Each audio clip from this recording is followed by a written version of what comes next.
Caraca, Fê. Vocês ouvirem passarinhos, são passarinhos de verdade.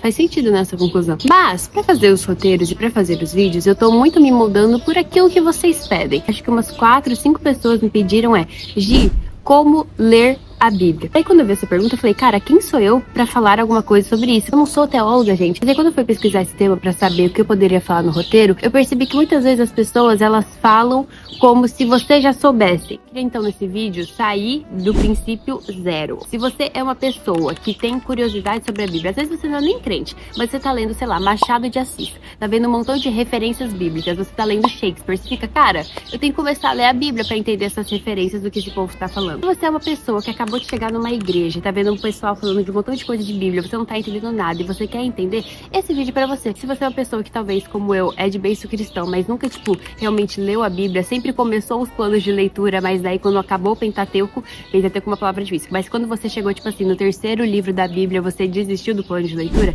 esse vídeo é pra você também. Primeiro, vamos falar o que é a Bíblia, o que são versões da Bíblia e qual versão você deve escolher. O que é plano de leitura? Eu devo ter um plano de leitura? Como ler os versos? 5. Como entender os versos. 6. E depois de tudo isso, depois de ler e entender os versos, o que eu devo fazer? A Bíblia é uma coletânea de 66 livros. Vocês estão vendo esse combo aqui do Senhor dos Anéis? Se a gente colocar ele ao contrário, você vai achar que é um livro só. Mas aí quando você vira ele, são na verdade 3 livros. Isso é a Bíblia. Quando você vê ela, parece que é uma só, né? A Bíblia. Mas quando você vira, são na verdade 66 livros. Então só isso é o primeiro ponto que nos mostra que a Bíblia é um livro muito complexo. O próprio nome Bíblia vem do grego Bíblia e significa literalmente livros. Então quando a gente fala, você já leu a Bíblia? A gente tá falando, você já leu a coletânea, ou seja, a junção desses 66 livros que nós temos dentro da Bíblia? E agora você pode me perguntar, Giovana, quais são esses livros? Gênesis, Êxodo, Levítico, Números, Deuteronômio, Josué, Juízes, Ruth, Samuel,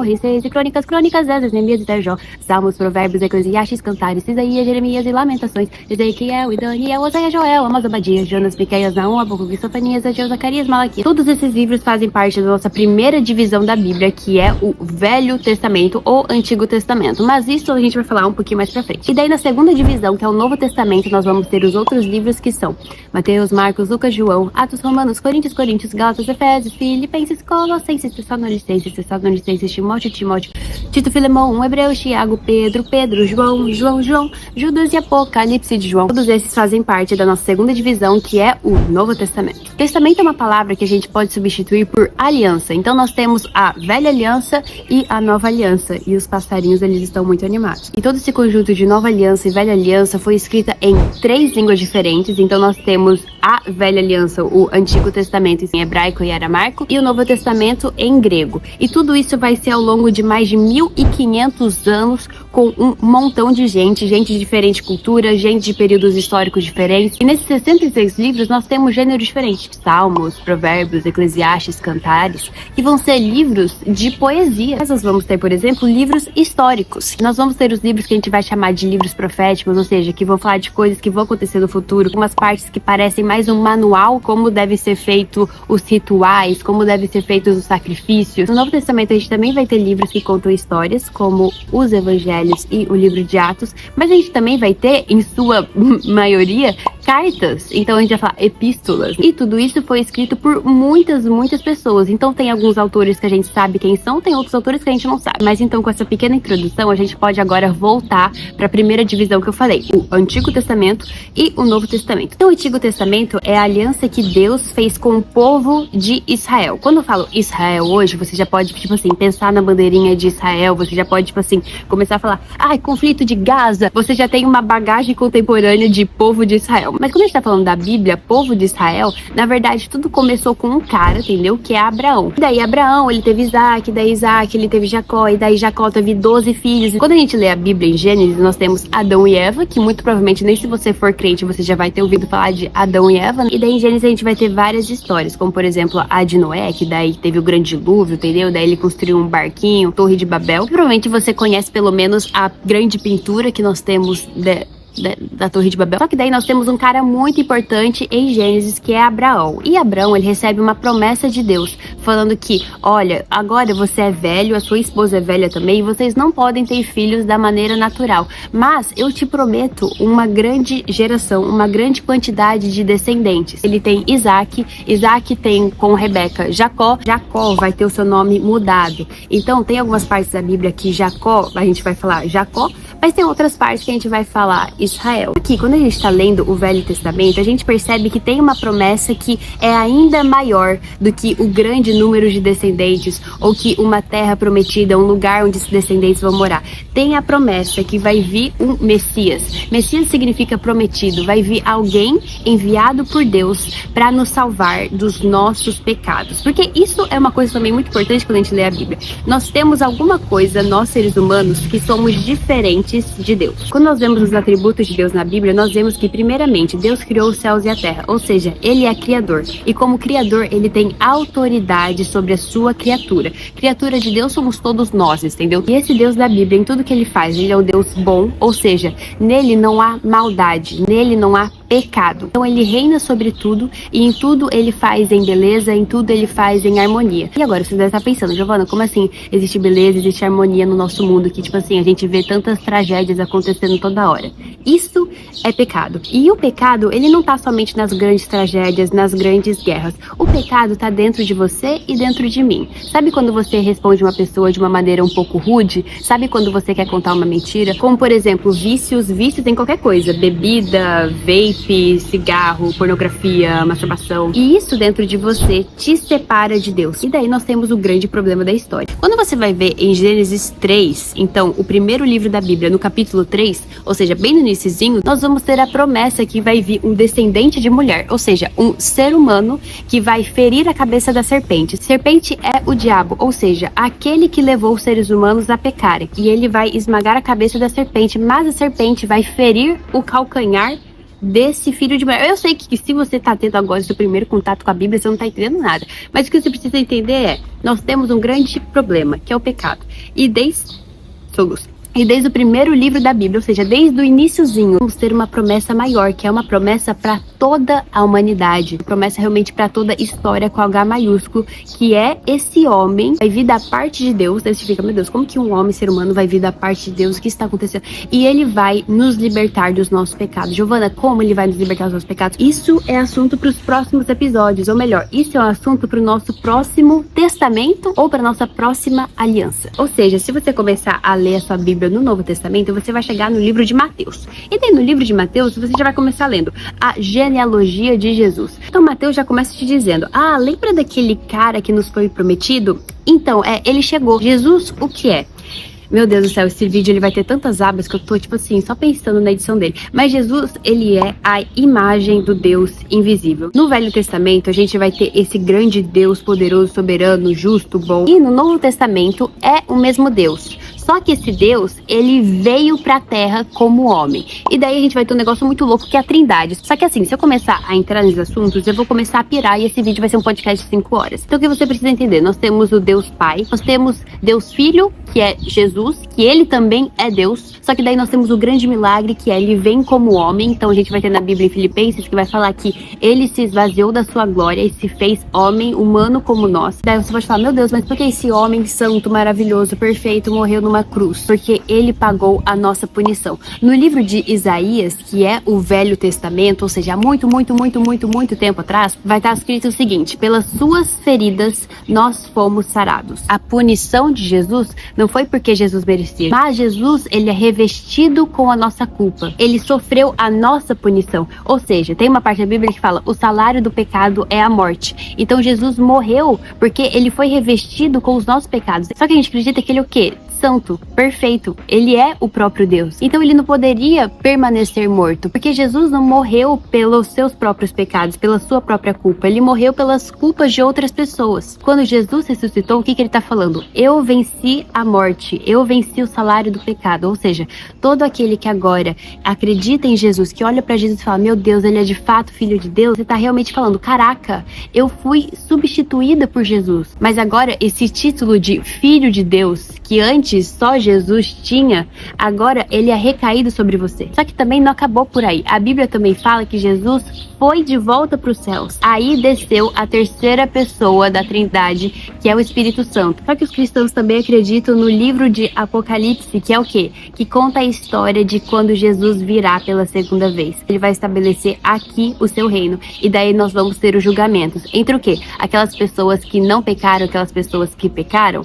Não, porque a gente acredita que todos pecaram. Salmos 14 vai falar que todos são tolos, ninguém busca o Senhor. Então a Bíblia nunca vai falar que, se você fizer o que é bom, você vai pro céu. Porque a Bíblia também vai falar que todas as suas boas obras, então, por exemplo, eu faço caridade, eu ajudo o próximo, eu não bebo, eu não falo palavrão, são considerados trapos imundos, porque você ainda tem vontade de fazer o que é errado. E você ainda faz o que é errado. Então esse grande julgamento é o quê? Aquelas pessoas que responderam a Jesus. E assim, por causa da fé em Jesus, faz as boas obras. Essas pessoas, sim, vão ser aquelas pessoas que quando Jesus voltar, vão reinar com ele. Que a Bíblia fala que vão ser participantes da sua glória. Quando você vai ver de Gênesis a Apocalipse, essa é a história que a Bíblia nos conta. Segunda parte do vídeo, Giovana, que linguagem eu posso ter? Quando você vai pegar, não sei, uma Bíblia da sua avó, provavelmente vai estar numa linguagem, numa versão mais velha. Os discípulos então rogaram-lhe a Jesus: é de mídia importância que vós estejais. As Bíblias que tem capa de leão, elas vão estar numa linguagem mais nova. Jesus então disse aos discípulos: é necessário que vocês estejam sempre atentos. Eu posso falar a mesma coisa, ou seja, a mesma mensagem de maneiras diferentes. Vamos pegar um texto que é Efésios 4:29. Quando a gente pega na NVI, ou seja, Nova Versão Internacional, e na ACF, que é Almeida Corrigida Fiel, vão ser coisas completamente diferentes. Nenhuma palavra torpe saia da boca de vocês, mas apenas o que for útil para edificar os outros, conforme a necessidade, para que conceda graça aos que ouvem. Não saia da vossa boca nenhuma palavra torpe, mas só a que for boa para promover a edificação, para que dê graça aos que ouvem. Então agora você me pergunta: Giovana, mas qual linguagem é a certa? Qual versão da Bíblia é a certa? É a que você entende mais. Eu estou em solo italiano e eu tinha em casa muitas Bíblias. Eu tinha uma Nova Almeida atualizada, entendeu? Eu tinha uma NVI, eu tinha uma NVT, eu tinha uma Almeida Corrigida Fiel. A única Bíblia que eu trouxe pra Itália foi na versão que eu gosto mais, que eu, Giovana Narella, sou mais acostumada, que é a NVT. Porque todas as Bíblias que eu acabo comprando sempre são na NVT, então eu me acostumei mais com os textos. O que eu indico pra você, caso você já não tenha nenhuma Bíblia de papel: se você tem uma Bíblia de papel e, você lê e consegue entender, fica com essa aí mesmo, não precisa comprar outra. Você vai instalar esse aplicativo, Bible, Your Bible, enfim, YouVersion. Você vai instalar esse aplicativo e, gente, nesse aplicativo você pode primeiro pegar a Bíblia em todos os idiomas. E quando você coloca em português, você vai ter todas as versões da Bíblia em português. Pega lá o Sermão do Monte. Lê o Sermão do Monte na NVI. Lê o Sermão do Monte na Nova Almeida Atualizada. Terceiro ponto, plano de leitura. O que é plano de leitura? Plano de leitura é em qual ordem você vai ler esses 66 livros. Gente, a Bíblia é um livro extenso. Então, qual ordem você vai ler esses livros? Depende de qual é o seu motivo que você está lendo a Bíblia, depende de quanto conhecimento você já tem sobre a Bíblia. Então, por exemplo, eu li a Bíblia inteira pela primeira vez quando eu tinha 14, 15 anos. Só que eu sou de berço cristão. Então, eu já conhecia muitas histórias da Bíblia. Então, eu comecei a ler a Bíblia já de Gênesis e fui na ordem que estava, Gênesis, Levítico, até Apocalipse. Isso a gente chama de plano anual da Bíblia, que é você ler a Bíblia inteira em um ano. Se você lê 3, 4 capítulos por dia da Bíblia, você termina ela em um ano. Mas tem outros planos, por exemplo, que você vai ler todo dia um pouco do Velho Testamento, um livro de poesia, então você vai ler uns Salmos, um Provérbios. Você vai ler também algo do Novo Testamento. Então esse vídeo eu não vou apresentar para você todos os planos de leitura, porque também tem, por exemplo, o plano de leitura de ordem cronológica. Porque quando você vai ver a sua Bíblia, ela está separada por gêneros. Por exemplo, quando a gente vai ver a ordem cronológica, a gente vai ler primeiro Gênesis, só que depois a gente já vai mudar para Jó. Uma Bíblia que chama 365. Ela tá toda organizadinha para você ler ela em um ano. Como ler os versos? Então, como você vai ler sua Bíblia? Primeira coisa, entenda, não tem certo e errado. Tudo bem, tem certo e errado. Você não pode pegar o texto bíblico e distorcer tudo que ele tá falando. Isso daí é errado. Mas, por exemplo, Giovana, eu, comecei lendo Gênesis, e daí chegou em Êxodo, daí chegou nas leis de Levítico, já não comecei a entender nada, daí agora eu tô atrasada porque eu fiquei 2 meses sem ler a Bíblia. Respira. respira. Você está lendo um livro muito difícil. Então, meu Deus, Giovana, não consigo passar Levítico. Pula Levítico. Ou começa do Novo Testamento, por exemplo. O livro Ego Transformado do Tim Keller é um livro muito bom para novos convertidos, inclusive. E ele fala algo muito legal no final, que é, se você nunca leu a Bíblia inteira, ou tipo assim, você não tem muita noção do que conta a Bíblia, começa lendo por Marcos. Por quê? Porque Marcos é o evangelho mais curto. Como você vai ler os versos? Você vai fazer com muita calma, muita tranquilidade. Uma coisa, inclusive, que me ajuda muito, tipo assim, na hora do vamos ver mesmo, tipo assim, você está lendo a sua Bíblia e Deus criou os céus e a terra. Lê palavrinha por palavrinha. Gente, parece idiota, né? Assim, gente, se é a sua primeira vez lendo a Bíblia, tem hora que você não vai conseguir dar, tipo, tanta atenção aos versos. Eu lembro que teve um amigo meu, tipo assim, que ele nunca tinha lido a Bíblia, e daí ele falou assim, cara, eu vou ler tudo em 3 meses. Daí o moleque começou a ler, tipo assim, a Bíblia a rodo. Tipo assim, quando você lê nesse nível, tipo assim, mano, eu vou ler todo dia 12 capítulos da Bíblia, tipo assim, pra você terminar rápido, já, tipo, ver todas as histórias da Bíblia, tipo, rápido, já ter uma ideia de tudo, você não vai conseguir ler com tanta calma, ler tão devagar. E tá tudo bem. Se você for cristão, você vai passar a sua vida inteira lendo a Bíblia, do seu momento de conversão até o seu último dia de vida. Ou seja, a Bíblia é um livro que pressa não combina. Entendeu? Também é uma coisa muito importante. A Bíblia se encaixa com todos os cenários, com todos os capítulos da sua vida. Se você for uma pessoa que acabou de se converter e já tá acostumada a ler livros, lê tudo. Lê tudo. Tipo assim, tipo assim, gente, na minha primeira vez na Bíblia, eu comecei em janeiro e eu terminei em outubro. Então foi menos de um ano. Porque eu queria ler tudo. Eu tava tipo, agora eu tô lendo a Bíblia pela 4ª vez. E essa leitura que eu estou fazendo atual está durando mais de um ano. Por quê? Porque eu estou lendo primeiro em uma ordem que eu nunca li, eu estou lendo pela ordem cronológica.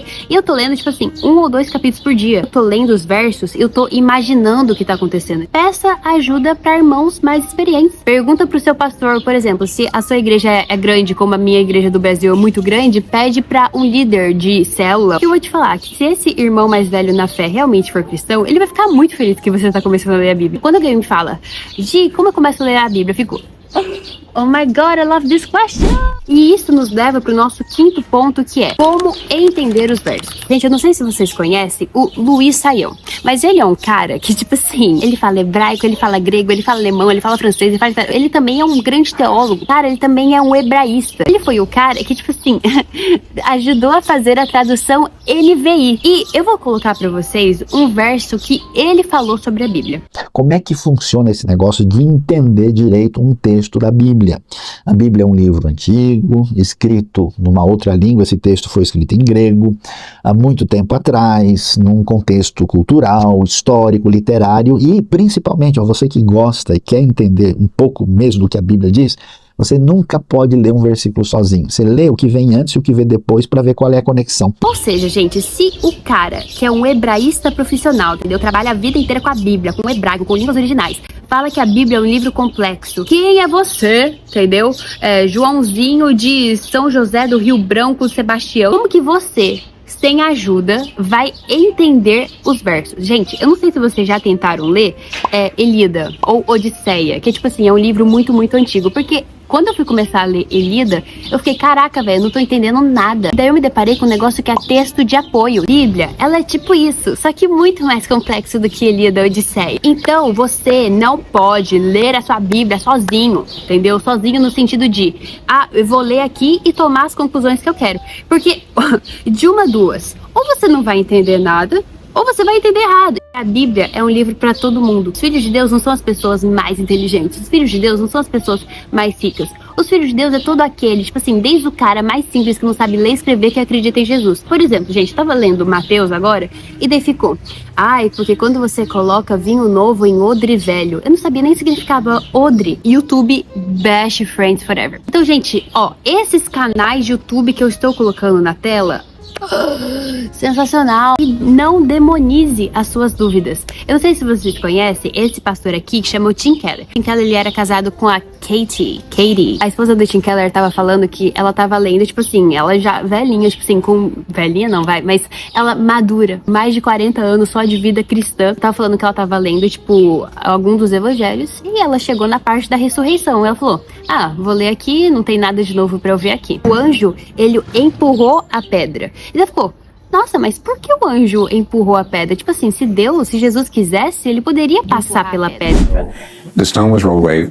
not to let Jesus out, Right. but To let us in, to trust but verify that the resurrection had actually taken place, because it took place in time and in space and in history. And to take a slogan that I've heard used in other situations that I may not agree with, history is on our side. You can ask any question you like of Christianity, and I'll help you look for the answer. I'll help you ask the question, because it can stand up to that. It has to be factual. It has to be. It can. By the way, two really, really important books to show this. I knew there would be. Well, N.T. Wright's book, The Resurrection of the Son of God. Which is a real doorstopper. It is. And another one that's similar is Richard Bauckham, Jesus and the Eyewitnesses. Mas o cristianismo, ele é uma fé de evidência. Então é uma fé que o nosso Deus, Jesus, ele ainda mantém as cicatrizes nas mãos, nos pés e no lado aqui dele, nas costelas. E não só isso, ele não só mantém as cicatrizes, mas ele permite que os discípulos encostem. Porque nós temos uma fé que a gente pode provar as coisas. Tipo assim, meu Deus, de fato é verdade. Então, as suas dúvidas, não trate elas com...